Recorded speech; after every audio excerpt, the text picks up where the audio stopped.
Na-try nyo na ba gamitin ang malunggay na katulad nito?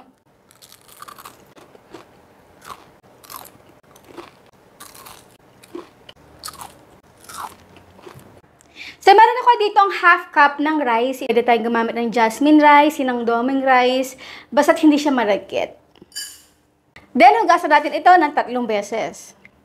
Okay, so bago natin ito isalang, maglalagay lang ko dito ng mas mataas pang tubig sa nakasanayan ko ng tubig na nailalagay dito ngayon. So dati kasi, hanggang dito lang yung nilalagay kong tubig, pero mga hanggang dito na. So ako ay tanda-tanda lang at wala akong rice cooker, kaya ganito na lang yung aking ilagay o pagluluto. Yan, perfect na yan. At after natin maluto yung ating kanin, ay transfer na natin ito sa ating bowl. Maglalagay na rin tayo dito ng mga pampalasa, paminta, beef powder, garlic powder, at syempre na ating malunggay.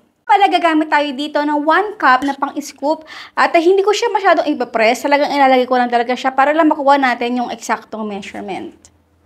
Ayan, so ganyan lang siya. Then, ilagay na natin dito. So, ito guys ha, yung ating malunggay, nahugasan ko na ito at medyo napatuyo ko siya ng konti. Lahat ng ata ilagay, sayang naman. Then, maglalagay tayo dito ng mga 2 to 3 tablespoon ng tubig. At sa pag-blend nga pala, pwede gumamit ng blender or katulad nito. Then, dapat ay i-smooth natin.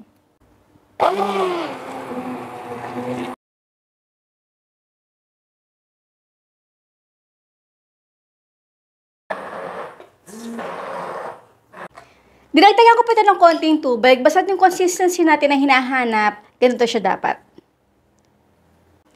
Next sa atin naman gagamitin, ito yung ating mat na for baking talaga to. Kahit mapalamig, mapainit, hindi agad-agad ito nasisira. Pero kung wala naman kayo tulad dito, pwede kayong gumamit ng simpleng parchment paper, wax paper.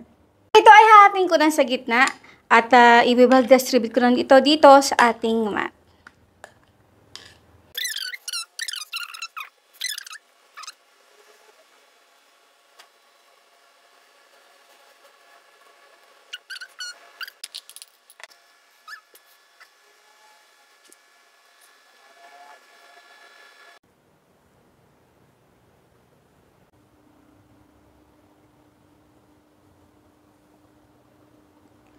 Guys, huwag kalimutan na iprikat na natin ito para mamaya pag ito ay natuyo or bukas ay hindi tayo mahirapan na magpira-piraso.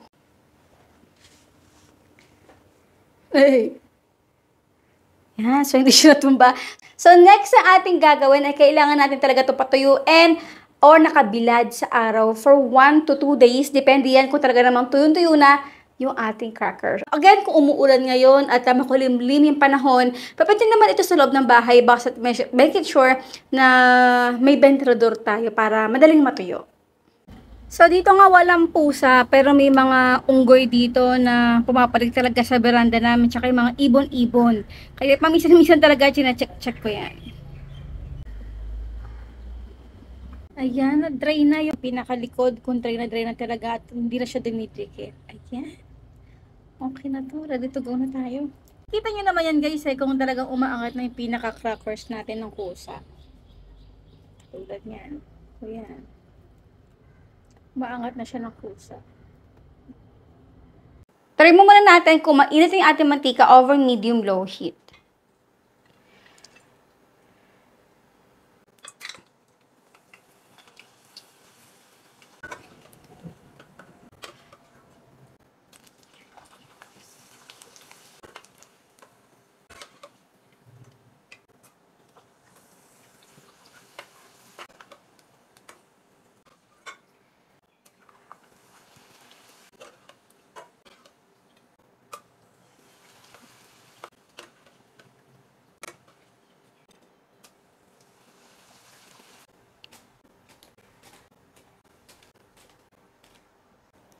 And now is done, our malunggay chips. Tara na guys, wala na po tumpig-tumpig pa. Kain po tayo.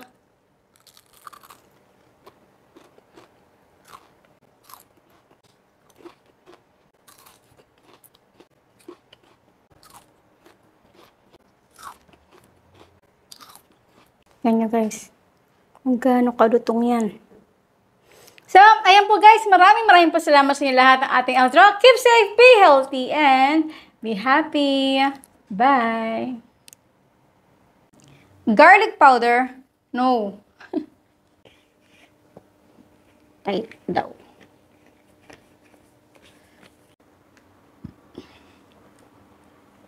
Next na gagamitin man na Next na gagamitin man na gagamitin.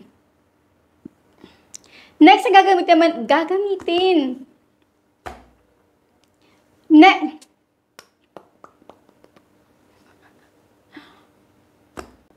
Next na gagamitin naman natin dito ay itong mat na pwede siya pang baking or cold ay hindi hagad siya, hindi hagad.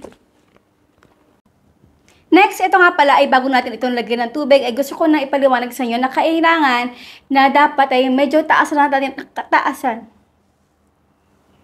Okay, so ngayon bago natin ito isalang sa pagsasaing, ay gusto ko lang sabihin sa inyo na kailangan na, okay, sa bawat? Okay, so bago natin ito isalang, make sure na medyo pakuntian natin ng konti,